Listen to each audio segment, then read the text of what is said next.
భూములు కోల్పోయిన కుటుంబాలకు న్యాయం చేయాలని డిమాండ్ చేస్తూ గ్రామస్తులు ఆందోళనకు దిగారు. ఫ్యాక్టరీలో ఉద్యోగాలు ఇచ్చినప్పటికీ జీతాలు సరిపోవడం లేదని కార్మికులు ఆవేదన వ్యక్తం చేస్తున్నారు.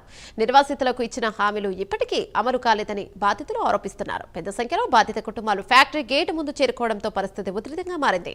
ఎలాంటి అవాంఛనీయ ఘటనలు జరగకుండా పోలీసులు భారీగా మోహరించారు. ఇక ఇదే అంశంపై మరింత సమాచారం మా ప్రతినిధి సుధీర్ అందిస్తారు.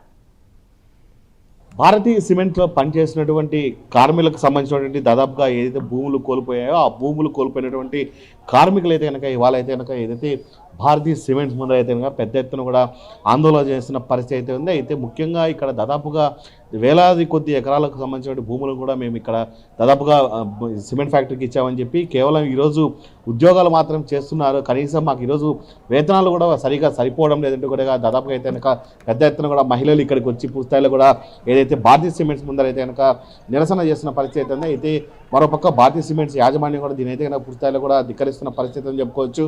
మరోపక్క చూసుకోవచ్చు ఇక్కడ దాదాపుగా మహిళలు కూడా పెద్ద సంఖ్యలో కూడా ఇక్కడికి వచ్చి వాళ్ళ సమస్యలను అలాగే వాళ్ళకు ఉన్నటువంటి అవన్నీ కూడా పెంచాలని చెప్పి అలా జీతాలు పెంచాలని చెప్పి వాళ్ళు ఇచ్చేటువంటి జీతాలు కూడా తమకు సరిపోవడం లేదంటే కూడా పూర్తిస్థాయిలో కూడా పెద్ద ఎత్తున ఇక్కడ ధర్నా చేస్తున్న పరిస్థితి అయితే ఇక్కడ కొంతమంది మహిళలు ఉన్నారు. వాళ్ళని తెలుసుకున్నాం. అమ్మా ఏంటి చెప్పండి, ఎందుకు ఈరోజు ఇంత కార్యక్రమం చేస్తారు? సార్ మాకు భూములు ఆ రోజు భూములు ఇచ్చారు మా పెద్దవాళ్ళు. భూములు ఇచ్చిన తర్వాత కూడా భూములు తీసుకునే రోజు మీ పిల్లలకి క్వాలిఫికేషన్ తక్కువైనా కూడా మేము చేర్చుకుంటాము, ఫ్యాక్టరీలో సదుపాయం ఉంటుంది అని చెప్పారు ఆ రోజు. ఈ రోజు ఉద్యోగాలేమో ఇచ్చారు, వాటిని సరైన జీతాలు లేకుండా ఇట్లా చేస్తా ఉన్నారు. సరైన జీతాలు ఇవ్వట్లేదు, కాలుష్యం ఎక్కువైందని అడిగినందుకు సస్పెండ్ చేస్తున్నారు, జీతాలు పెంచలేదని అడిగినందుకు సస్పెండ్ చేస్తున్నారు.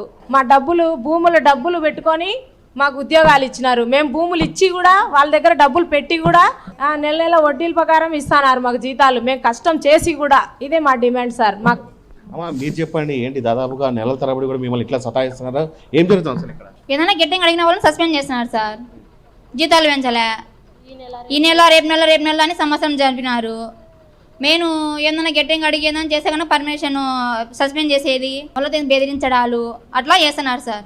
ఇదే అంశానికి సంబంధించి మనతో మాట్లాడిన కొంతమంది ఉన్నారు. వాళ్ళు అడిగి చూసుకొని ఇక్కడ ఉత్తర యువత ఉన్నారు. పూర్తిస్థాయిలో వీళ్ళు కూడా దాదాపుగా వీళ్ళకు ఉన్నటువంటి వేలాది ఎకరాల భూములు కూడా ఏదైతే ఈ భారతీయ సిమెంట్ కూడా ఇచ్చిన పరిస్థితి ఉంది. అసలు చెప్పండి ఏంటంటే దాదాపుగా ఇప్పుడు ఇన్ని రోజుల తర్వాత కూడా పూర్తిస్థాయిలో ఎందుకు బయటకు వచ్చారు? సార్ మాది 2018లో మేము జాయిన్ అయ్యాం సార్. ఇక్కడ ఆ జాయిన్ అయ్యేటప్పుడు ఎలా అంటే మేము వచ్చి ఇక్కడ ధర్నా పెట్టాం. భూములు పోయిన ప్రతి ఒక్కరికి ఒక పర్మనెంట్ ఉద్యోగం ఇస్తామని చెప్పి మా ఫ్యాక్టరీ స్థాపన ముందు మాకు చెప్పగా మేము ధర్నా సమయంలో పుత్తా నరసింహన్ సార్ మా దగ్గరికి వచ్చి మీ హామీని మేము నెరవేరుస్తామని చెప్పాడు. అప్పుడు ఉద్యోగాలు అయితే కల్పించారు సార్. 36 ఉద్యోగాలు అయితే వచ్చాయి. 36 ఉద్యోగాలు ఇచ్చినా కూడా కనీస వేతనాలు లేవు. అప్పట్లో వచ్చేసి 2018లో 10,000 జీతంతో మమ్మల్ని జాయిన్ చేయించుకున్నారు. మాకు ఇప్పటికి కూడా 20,000 జీతం దాటలేదు సార్. దానికోసం అని చెప్పి మన పలుమార్లు యాజమాన్యం దగ్గరికి వెళ్ళి మేము వినతి పత్రాలు కానీ ఇట్లా ఇచ్చాం సార్. అలాగా మీరు ఇట్లా మా దగ్గర రాకూడదు అని సస్పెండ్ చేయడం, స్టూడెంట్లతో కానీ మిగతా మా సూపర్వైజర్లతో కానీ బెదిరించడం ఇలా చేస్తున్నాం సార్. మేము భూములు ఇచ్చిన మాకు న్యాయం జరగాలని చెప్పి మళ్ళీ అనేకసార్లు మళ్ళీ వెళ్ళగా రీసెంట్గా 7వ తారీఖు మళ్ళీ సిఓ గారిని కలిసాం సార్. సిఓ గారిని కలిసి మా జీతాలు తక్కువ ఉన్నాయి సార్, మాకు కనీస వేతనాలు కావాలి, ఒక మిడిల్ క్లాస్ ఫ్యామిలీ బతకాలని, 35,000 జీతం లేని బతకలేము, భూములు ఇచ్చాము మేము, మాకు జీవనాధారం ఏం లేదు, నాది 6 ఎకరాలు పోయింది సార్. 6 ఎకరాలు పోగా నాకేం లేదు కదా, మాకు జాబ్ కనీస వేతనాలు కల్పించని అడిగితే లేదు చేస్తాము ఈ రోజు రేపు అని చెప్పి ఇట్లే చేస్తూ ఉన్నారు. రోజు మీకు ఉద్యోగాలు ఇస్తాము, మీరు భూములు ఇవ్వండి అని చెప్పి మిమ్మల్ని ప్రలోభ పరిస్థితి ఉంది. అంటే ఆ రోజు దాదాపు మీకు ఉన్నటువంటి 6 ఎకరాలు కావచ్చు 7 ఎకరాలు కావచ్చు తీసుకున్న పరిస్థితి ఉంది.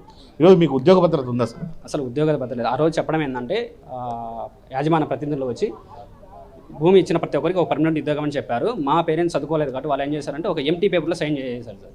అది మాకు ఇప్పుడు ఏంటంటే అదే పెద్ద సమస్య అవుతుంది మాకు. ఇప్పుడు పోయి అడిగినామంటే లేదు మీ పెద్దలు ఆ రోజు ఏం చేసేదారు, మాకు జాబ్ వద్దు మాకు డబ్బులే కావాలని చెప్తున్నారు సార్. ఓకే, ఇది చూసాం కదా దాదాపుగా ఏదైతే కొంతమందిని నిర్లక్ష్యంగా తీసివేయడం, అలాగే వాళ్ళకు ఉద్యోగ భద్రత లేకపోవడం, అలాగే సరిగా జీతాలు ఇవ్వకపోవడం, అలాగే చాలీ జీతాలు కూడా ఇస్తున్నారని చెప్పి ఉన్నటువంటి బాధ్యతలు అయితే కనుక వేడుకుంటున్న పరిస్థితి ఉంది. అయితే ఇప్పటికైనా రాష్ట్ర ప్రభుత్వం దిగి వచ్చి మాకు తగిన న్యాయం చేయాలని, అలాగే ఇక్కడ ఉన్నటువంటి భారతీయ సిమెంట్ యాజమాన్యం కూడా న్యాయం చేయాలని చెప్పి వీళ్ళు కోరుకుంటున్న పరిస్థితి ఇక్కడ కనబడుతుంది. వీడియో జర్నలిస్ట్ రాకేష్తో సుధీర్, ప్రైమ్9 న్యూస్, ఎర్రగుంట్ల.